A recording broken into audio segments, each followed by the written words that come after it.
Hello बच्चों, welcome to my YouTube channel goal achieve with Monika ma'am. तो चलिए start करते हैं उड़ान बुक के झारखंड के पीवाईक्यू सीरीज में, जो झारखंड के एग्जाम के लिए बहुत ही इंपॉर्टेंट है। जैसे जेपीएससी पीटी पेपर 2 के लिए, जेएसएससी एग्जाम, जेएसएससी सीजीएल, दरोगा, उत्पाद सिपाही, झारखंड पुलिस, ये सभी में झारखंड से क्वेश्चन पूछे जाते हैं। आज हम लोग पढ़ेंगे झारखंड के जनजाति विद्रोह। जैसा कि हम लोगों ने पहले ही इसका कंप्लीट कर दिया और इससे आगे देखेंगे। आज देखेंगे कोल विद्रोह। कोल विद्रोह झारखंड का प्रथम सुसंगठित तथा व्यापक जनजाति विद्रोह। निम्न में से कौन सा विद्रोह था? कोल विद्रोह था। कोल विद्रोह के प्रमुख कारण क्या थे? इसके प्रमुख कारण क्या थे? लगान की ऊंची दर तथा लगान नहीं चुका पाने की स्थिति में भूमि में मलिकाना हक की समाप्ति, पहाड़ जनजाति व्यवस्था के स्थान पर अंग्रेजी कानून को लागू किया जाना, अंग्रेजों द्वारा अफीम की खेती हेतु आदिवासियों को प्रताड़ित किया जाना, उपयुक्त सभी कारण थे कोल विद्रोह के। पतचोई क्या है? पतचोई क्या है? अंग्रेज द्वारा हड़िया पर लगाया गया कर है। कोल विद्रोह के प्रारंभ होने से पूर्व इनमें से किस व्यक्ति जमीनों छोड़कर सिखों को दे दी गई थी? किसने की थी? सिंगराय मानकी ने। कोल विद्रोह से पूर्व किस समूह के लोगों द्वारा सिंगराय मानकी की बहनों का अपहरण कर उनकी इज्जत लूटी थी? किसने लूटी थी? सिख ने। कोल विद्रोह से पूर्व सिंहभूम के बंद गांव में किस मुस्लिम युवक द्वारा सुरगा मुंडा की पत्नी को अपहरण कर उसकी इज्जत लूटी थी? किसने? जफर अली ने लूटी थी इज्जत।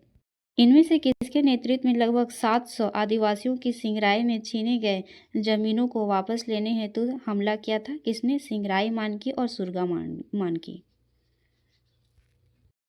सिंगराय मानकी एवं सुरगा मुंडा के नेतृत्व में हमले की योजना बनाने हेतु तमाड़ के किस गांव में सभा का आयोजन किया गया था? कहाँ किया गया था? लंका गांव में। कोल विद्रोह के दौरान सिंगराय मानकी एवं सुरगा मुंडा के नेतृत्व में हमले की योजना बनाने हेतु तमाड़ लंका गांव में किसने बैठक की व्यवस्था की थी? किसने बैठक की व्यवस्था की थी? बिंद्राय मानकी ने की थी। इनमें से किस क्षेत्र में कोल विद्रोह तीव्रता से प्रसार हो गया था? कहाँ हुआ था? पलामू, मानभूम, छोटा नागपुर, खास, उपयुक्त सभी में। कोल विद्रोह को निम्न में से किस जनजातीय समाज का व्यापक समर्थन मिला था? मुंडा, चेरो, खरवार और उपयुक्त सभी को मिला था। इनमें से कौन सा क्षेत्र कोल विद्रोह से पूरी तरह अछूता रहा था? कौन पूरी तरह से अछूता रहा था? हजारीबाग रहा था। हजारीबाग क्षेत्र में कोल विद्रोह का प्रभाव नहीं होने का प्रमुख कारण क्या था? इस क्षेत्र में अंग्रेजों की सेना की मौजूदगी, ये प्रमुख कारण थे। कोल विद्रोह के दौरान प्रतीक चिन्ह के रूप में इनमें से किसका प्रयोग किया गया था? कोल विद्रोह के रूप में तीर का प्रतीक के रूप में प्रयोग किया गया था। कोल विद्रोह के दौरान इनमें से कौन सा व्यक्ति अपने भाई एवं कई साथियों के साथ मारा गया था? बुद्धू भगत मारा गया था। इनमें से किस अंग्रेज अधिकारी ने कोल विद्रोह के प्रमुख नेता बुद्धू भगत को मारा था? कौन मारा था? के इम्फे ने मारा था। इनमें से किस अंग्रेज अधिकारी ने रामगढ़, बनारस, बैरकपुर, दानापुर व गोरखपुर की सेना की सहायता से कोल विद्रोह को दबाने का प्रयास किया था? कौन? के विल्किंसन ने। पिठौरिया के किस राजा ने कोल विद्रोह को दबाने में अंग्रेजों की मदद की थी? किसने मदद की थी? जगत पाल सिंह ने की थी। कोल विद्रोह को दबाने में अंग्रेजी सेना की मदद करने के बदले पिठौरिया के राजा जगत पाल सिंह को तत्कालीन गवर्नर जनरल ने कितने रुपए प्रति माह आजीवन पेंशन देने की घोषणा की थी? कितने रुपए? 313 रुपए की। इनमें से किस गवर्नर जनरल ने पिठौरिया के राजा जगत पाल सिंह को अंग्रेजों की मदद से बदले आजीवन पेंशन देने की घोषणा की थी? किसे? विलियम बेंटिंक ने की थी। कोल विद्रोह का प्रमुख नेता सुरगा मुंडा कहाँ का निवासी था? सुरगा मुंडा कहाँ का निवासी था? बंदगांव, सिंहभूम का निवासी था सुरगा मुंडा। कोल विद्रोह का प्रमुख नेता बुद्धू भगत निम्न में से किस स्थान का निवासी था? सिल्ली का निवासी था। किस वर्ष सिंगराय मानकी एवं सुरगा मुंडा द्वारा आत्मसमर्पण किया गया, जिसके परिणाम स्वरूप कोल विद्रोह कमजोर पड़ गया था? 1832 ईस्वी में। कोल विद्रोह के परिणाम स्वरूप इनमें से किस जिला को समाप्त करके नॉन रेगुलेशन प्रांत के रूप में संगठित किया गया था? किस जिला को? जंगल महल को। कोल विद्रोह के परिणाम स्वरूप इनमें से किस एजेंसी का गठन किया गया? दक्षिण पश्चिम सीमा एजेंसी का गठन किया गया। कोल विद्रोह के परिणाम स्वरूप दक्षिण पश्चिम एजेंसी का गठन किस वर्ष किया गया था? 1833 ईस्वी में। कोल विद्रोह के परिणाम स्वरूप गठित दक्षिण पश्चिम सीमा एजेंसी का प्रथम एजेंट कौन था? प्रथम एजेंट था विल्किंसन था। इनमें से किस विद्रोह के पश्चात मुंडा मान की शासन प्रणाली की वित्तीय तथा न्यायिक अधिकार प्रदान किए गए थे, किसके द्वारा? कोल विद्रोह द्वारा। अब आगे देखते हैं भूमिज विद्रोह। भूमि विद्रोह के प्रश्न। भूमि विद्रोह इनमें से किसने नेतृत्व किया था? भूमि विद्रोह का नेतृत्व गंगा नारायण ने किया था। इनमें से किस विद्रोह को गंगा नारायण का हंगामा कहा जाता है? भूमिज विद्रोह को कहा जाता है गंगा नारायण का हंगामा। भूमिज विद्रोह कब संचालित किया गया था? भूमिज विद्रोह 1832 से 1833 ईस्वी में। भूमिज विद्रोह को कोल विद्रोह का किस नेता का समर्थन प्राप्त था? बिंद्राय मानकी का समर्थन प्राप्त था। भूमिज विद्रोह को बिंद्राई मानकी द्वारा किस कारण से सहायता प्रदान किया गया था? क्योंकि भूमिज विद्रोह आदिवासियों के बीच अत्यंत लोकप्रिय था। 1798 ईस्वी में अंग्रेजों ने उत्तराधिकार के नियम की अपेक्षा करते हुए इनमें से किसे बाड़भूम का राजा नियुक्त किया था? किसे किया था? गंगा गोविंद सिंह को किया था। भूमिज विद्रोह से पूर्व बाड़भूमि के किस दीवान ने अपने चचेरे भाई गंगा नारायण से मिलने वाली जागीर बंद करवा दी थी? किसे? माधव सिंह को। भूमिज विद्रोह का प्रमुख कारण क्या था? इसका प्रमुख कारण था अंग्रेजों द्वारा अवैध तरीके से गंगा नारायण के चाचा का उत्तराधिकारी बनाया जाना। गंगा नारायण द्वारा बाड़भूम के किस दीवान की हत्या कर दी गई, जिसके परिणाम स्वरूप भूमिज विद्रोह प्रारंभ हुआ था? माधव सिंह को। भूमिज विद्रोह किस क्षेत्र में संचालित हुआ था? भूमिज विद्रोह सिंहभूम में संचालित हुआ। भूमि विद्रोह के प्रारंभ होने के बाद गंगा नारायण ने एक बड़ी सेना के साथ इनमें से किस राज्य पर कब्जा करने के उद्देश्य से चढ़ाई कर दी थी? बाड़भूम क्षेत्र में। गंगा नारायण द्वारा बाड़भूम पर चढ़ाई करने के संबंध में इनमें से कौन सा कथन सत्य है? बाड़भूम पर चढ़ाई के दौरान गंगा नारायण के साथ घटवालों की एक बड़ी सेना थी। इस दौरान गंगा नारायण की सेना ने कैप्टन रेस्ले के नेतृत्व वाली सेना पर सफलतापूर्वक हमला कर दिया था। इस दौरान गंगा नारायण की सेना ने अंग्रेज अधिकारी ब्रेडन और ट्रिमर के नेतृत्व वाली सेना पर सफलतापूर्वक हमला कर दिया था। उपयुक्त सभी कारण सत्य हैं। इनमें से किस अंग्रेज अधिकारी के नेतृत्व वाली सेना ने गंगा नारायण के खिलाफ अभियान चलाकर उसके कई गढ़ों को नष्ट कर दिया था? के डेंट ने। भूमिज विद्रोह पड़ने के बाद गंगा नारायण अपने समर्थकों के साथ इनमें से किस क्षेत्र की ओर आगे चले थे? किसके द्वारा? सिंहभूम के द्वारा क्षेत्र में। सिंहभूम क्षेत्र के पलायन करने के बाद कोल लड़ाकों के साथ मिलकर गंगा नारायण ने खरसावां के किस राजा के राज पर धावा बोल दिया था? किसके? ठाकुर चेतन सिंह के। गंगा नारायण की मृत्यु किस वर्ष हुई थी? 1833 ईस्वी में। इनमें से किसके साथ लड़ते हुए गंगा नारायण की मृत्यु हो गई थी? चेतन सिंह से लड़ते हुए गंगा नारायण की मृत्यु हो गई थी। अब अगला देखते हैं संथाल विद्रोह। संथाल विद्रोह के प्रश्न। निम्न में से किस विद्रोह को हूल विद्रोह के नाम से जाना जाता है? हूल विद्रोह किसे जाना जाता है? संथाल विद्रोह को। इनमें से कौन सा विद्रोह संथाल परगना के प्रथम जन क्रांति के नाम से भी जाना जाता है? किसे? संथाल विद्रोह को। जनजाति भाषा में हूल का अर्थ क्या होता है? हूल का अर्थ होता है क्रांति और बगावत। कार्ल मार्शल ने निम्न में से किस विद्रोह को भारत का प्रथम जन क्रांति की संज्ञा दी है? संथाल विद्रोह को। इनमें से किस जनजाति ने मुक्ति आंदोलन की संज्ञा दी है? मुक्ति आंदोलन को। संथाल विद्रोह को। सिंधु कानून के अतिरिक्त निम्न में से किसका संबंध संथाल विद्रोह से है? चांद एवं भैरव का संबंध है। निम्न में से किन महिलाओं का संबंध संथाल विद्रोह से है? संथाल विद्रोह से किसका संबंध है? फूलों और छानों का। संथाल परगना क्षेत्र में संथाल का सर्वाधिक आगमन इनमें से किस अवधि में हुआ था? 1815 से 1823 ईस्वी में। इनमें से किस स्थानों के बीच रेलवे लाइन बिछाने हेतु संथालों ने बेगर करने के लिए विवश किया था? किसने? भागलपुर से वर्धमान तक। संथाल विद्रोह की शुरुआत कब हुई थी? संथाल विद्रोह की शुरुआत 1855 ईस्वी में। संथाल विद्रोह के प्रारंभ से पूर्व इनमें से किस थाने के दरोगा की सहायता से एक स्थानीय साहूकार ने घर में मामूली चारों को मामले में संथालों को गिरफ्तार करवा दिया था? किसने? दीदो थानों में। संथाल विद्रोह के प्रारंभ से पूर्व दीधी थाने के किस दरोगे की सहायता से एक स्थानीय साहूकार के घर के मामूली चारों के मामले में संथालों ने गिरफ्तार करवा दिया था? महेश लाल दत्त को। संथाल विद्रोह का प्रमुख कारण क्या था? इसका प्रमुख कारण था अंग्रेज एवं गैर आदिवासियों द्वारा आदिवासियों का शोषण। इनमें से किस स्थान में संथाल विद्रोह प्रारंभ हुआ था? संथाल विद्रोह भोगनाडीह में प्रारंभ हुआ। संथाल विद्रोह के पूर्व किस तिथि को भोगनाडीह नामक गांव में आदिवासियों की एक बैठक का आयोजन किया गया था? 30 जून 1855 ईस्वी में। संथाल विद्रोह से पूर्व भोगनाडीह गांव में आयोजित बैठक में इनमें से कौन सा नारा लगाया था? अपना देश अपना राज का नारा लगाया था। किस तिथि को हूल दिवस के रूप में मनाया जाता है? हूल दिवस के रूप में मनाया जाता है किसे? 30 जून को। संथाल विद्रोह से पूर्व भोगनाडीह गांव में आयोजित बैठक में आदिवासियों द्वारा किसे राजा घोषित किया था? सिद्धू को राजा घोषित किया गया था।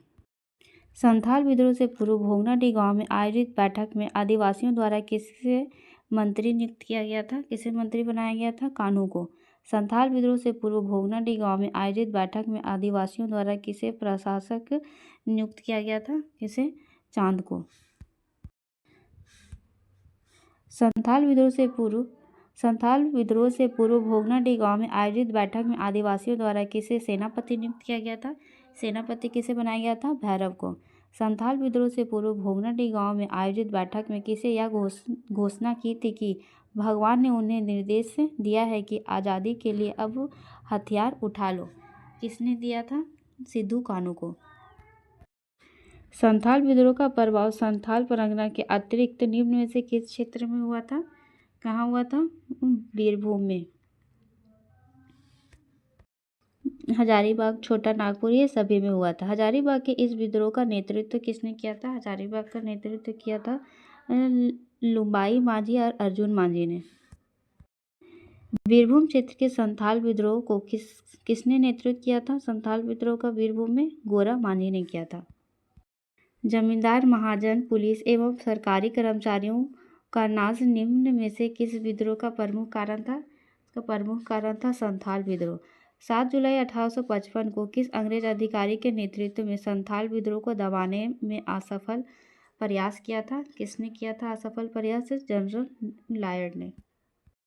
संथाल विद्रोह के दौरान अंग्रेज सेना का कौन मेजर पराजित हो गया था? मेजर बारो। संथाल विद्रोह के दौरान किस दरोगा की हत्या कर दी गई थी? किस दरोगा की हत्या की गई थी? दीधी थाने के दरोगा माधवलाल दत्त को और कहरिया थाने दरोगा प्रताप नारायण दत्त को, उपयुक्त में से दोनों। संथाल विद्रोह के दौरान 16-17 सितंबर 1855 को इनमें से किसके नेतृत्व में लगभग 3000 संथाल विद्रोहियों ने कई थानों व गांवों पर कब्जा कर लिया था? सुंदरा और रामा मांझी ने। सुंदरा और रामा मांझी।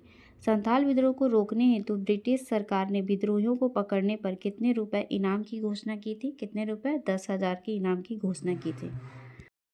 सिद्धू मुर्मू को कब गिरफ्तार किया गया था? सिद्धू मुर्मू को जून 1855 ईस्वी में। इनमें से किस न्यायालय में सिद्धू मुर्मू पर मुकदमा चलाया गया था? मुकदमा चलाया गया था भागलपुर न्यायालय में। किस तिथि में सिद्धू मुर्मू को फांसी की सजा दी गई थी? फांसी की सजा 5 दिसंबर 1855 ईस्वी में दी गई थी सिद्धू मुर्मू को। चांद एवं भैरव को किस स्थान पर अंग्रेजों ने गोली मार दी थी? चांद भैरव को बड़हेत में गोली मारी थी। कुन्नू को अंग्रेजों ने कब गिरफ्तार कर लिया था? कुन्नू को गिरफ्तार किया था फरवरी 1856 ईस्वी में। इनमें से किस स्थान पर कान्हू को अंग्रेजों द्वारा फांसी दी गई थी? अंग्रेजों द्वारा फांसी भोगनाडीह गांव में दी गई थी कान्हू को। संथाल विद्रोह को दबाने में निम्न में से किस अंग्रेज अधिकारी ने महत्वपूर्ण भूमिका अदा की थी? संथाल विद्रोह को दबाने में के अलेक्जेंडर, ले थॉम्सन और ले रीड, ये तीनों ने महत्वपूर्ण भूमिका निभाई थी। संथाल विद्रोह में लगभग कितने लोगों ने भागीदारी दी थी? संथाल विद्रोह में 50,000 लोगों ने भागीदारी निभाई थी। संथाल विद्रोह के दौरान लगभग कितने लोग मारे गए थे? कितने लोग? 15,000 लोग मारे गए थे। अंग्रेजों द्वारा संथाल विद्रोहियों को बचाव हेतु पाकुड़ में किस टावर को निर्माण किया गया था? पाकुड़ में मार्टिनो टावर का निर्माण किया गया था। संथाल विद्रोहियों द्वारा पाकुड़ की किस रानी से सहायता का आग्रह किया गया था? किससे? रानी क्षेमा सुंदरी का आग्रह किया गया था सहायता के लिए। संथाल विद्रोह के दमन के बाद निम्न में से किस नाम से एक नए जिला का गठन किया गया था? एक नया जिला बनाया गया था नॉन रेगुलेशन के गठन के बाद। संथाल विद्रोह के बाद किस तिथि को नॉन रेगुलेशन नामक अलग जिला का निर्माण किया गया था? किसके द्वारा? 30 नवंबर 1856 ईस्वी में। संथाल विद्रोह के बाद निर्मित नॉन रेगुलेशन जिला का नाम बाद में क्या रख दिया गया था? इसका नाम संथाल परगना रखा गया था, नॉन रेगुलेशन जिला का नाम। संथाल परगना जिला का प्रथम जिलाधीश कौन था? प्रथम जिलाधीश था एशली एडम था। इनमें से किसकी रिपोर्ट के आधार पर दामिनी को का नाम बदलकर संथाल परगना कर दिया गया था? एलिस एडम्स के अनुसार। संथाल परगना की किस वर्ष यूल रूल की व्यवस्था लाई गई थी? यूल रूल की व्यवस्था 1856 ईस्वी में। यूल रूल का मुख्य विशेषता क्या थी? इसकी मुख्य विशेषता थी इसके तहत ग्राम प्रमुख को पुलिस की शक्तियों प्रदान करना, इसकी प्रमुख विशेषता थी। चांद भैरव थे। चांद भैरव कौन थे? सिंधु कान्हू के भाई थे चांद भैरव। फूलो और झानू कौन थी? फूलो झानू थी सिंधु कान्हू की बहन थी फूलो झानू। अब अगला पॉइंट है, देखते हैं सरदारी आंदोलन। सरदारी आंदोलन, इनमें से किस आंदोलन को मालकी आंदोलन कहा जाता है? किसे कहा जाता है? सरदारी आंदोलन को। मुल्की मालकी का तात्पर्य है मातृभूमि और जमीन से। सरदारी आंदोलन लगभग कितने वर्ष तक चला था? यह लगभग कितने वर्षों तक चला था? 20 वर्षों तक चला था सरदारी आंदोलन। सरदारी आंदोलन के प्रमुख कारण थे, इसके प्रमुख कारण थे जमींदारों द्वारा जनजाति में उनकी सरदारों की से वंचित किया जाना, इसके प्रमुख कारण थे। सरदारी आंदोलन किया गया था मुख्यतः कोल सरदारी के द्वारा किया गया था सरदारी आंदोलन। सरदारी आंदोलन को किस अन्य जनजाति का भी समर्थन प्राप्त था? सरदारी आंदोलन को मुंडा और उरा दोनों का समर्थन प्राप्त था संथाली सरदारी आंदोलन को। सरदारी आंदोलन को किसके उद्देश्य के आधार पर कितने चरणों में विभाजित किया था? कितने चरणों में? 3 चरणों में विभाजित किया गया था। सरदारी आंदोलन का पहला चरण संचालित हुआ था, इसका पहला चरण संचालित हुआ था 1858 से 81 ईस्वी में। सरदारी आंदोलन के पहले चरण किस रूप में संचालित हुआ था? पहला चरण भूमि आंदोलन के रूप में संचालित किया गया था। सरदारी आंदोलन का दूसरा चरण संचालित हुआ, इसका दूसरा चरण चला 1881 से 1890 ईस्वी में। सरदारी आंदोलन के दूसरे चरण किस रूप में संचालित हुआ था? इसका दूसरा रूप पुनर्स्थापना आंदोलन के रूप में संचालित हुआ। सरदारी आंदोलन का तीसरा चरण संचालित हुआ था, इसका तीसरा चरण चला 1890 से 1895 ईस्वी में। सरदारी आंदोलन के तीसरे चरण किस रूप में संचालित हुआ था? इसका तीसरा चरण राजनीतिक आंदोलन के रूप में संचालित किया गया। भूमि आंदोलन के रूप में संचालित सरदारी आंदोलन के प्रथम चरण का उद्देश्य था, इसका प्रथम चरण का उद्देश्य क्या था? अपनी हड़पी गई भूमि को वापस पाना। सरदारी आंदोलन का पहला चरण किस स्थान पर शुरू हुआ था? छोटा नागपुर खास से शुरू हुआ था सरदारी आंदोलन। सरदारी आंदोलन का प्रथम चरण के व्यापक प्रसार को देखते हुए इनमें से किस व्यक्ति को भूमिहरी कास्ट के संरक्षण में जिम्मेदारी प्रदान की गई थी? किसके? लाल लोकनाथ के नेतृत्व में। लाल लोकनाथ के संरक्षण के आधार पर सरकार द्वारा इनमें से कौन सा कानून लागू किया गया था? कौन सा कानून बनाया गया था? छोटा नागपुर टेनियर्स एक्ट। लाल लोकनाथ के संरक्षण के आधार पर किस वर्ष छोटा नागपुर टेनियर्स एक्ट को लागू किया गया था? किस वर्ष लागू किया गया? 1859 ईस्वी में। 1869 ईस्वी में लागू किए गए छोटा नागपुर टेनियर्स एक्ट में इनमें से कौन सा प्रमुख प्रावधान किया गया था? इसका प्रमुख प्रावधान था पिछले 20 वर्षों में रैयतों से छीनकर बेची गई भूमिहारी और मंजिस भूमि को वापस लौटाना, इसका प्रमुख प्रावधान था। छोटा नागपुर टेनियर्स एक्ट में इनमें से किस जमीन को बंदोबस्ती का प्रावधान नहीं किया गया था? कौन से जमीन को? राजहंस, कोड़कर और खुटीहरी, ये सभी को प्रावधान नहीं किया गया था। इनमें से कौन सा मिलान सही है? इसमें मिलान कौन सा सही है? राजहंस रजवाड़ों की जमीन थी, कोड़गर सदानों की जमीन थी, खुटकटी मुंडाओं की जमीन थी। उपयुक्त सही है। सरदार आंदोलन के दूसरे चरण का उद्देश्य था, इसका दूसरा चरण का उद्देश्य था अपनी पारंपरिक मूल्यों को पुनः स्थापित करना, इसका दूसरे चरण का उद्देश्य था। सरदारी आंदोलन का विलय इनमें से किस आंदोलन ने कर दिया था? सरदारी आंदोलन का विलय किसमें किया था? बिरसा आंदोलन में इसका विलय कर दिया था सरदारी आंदोलन का।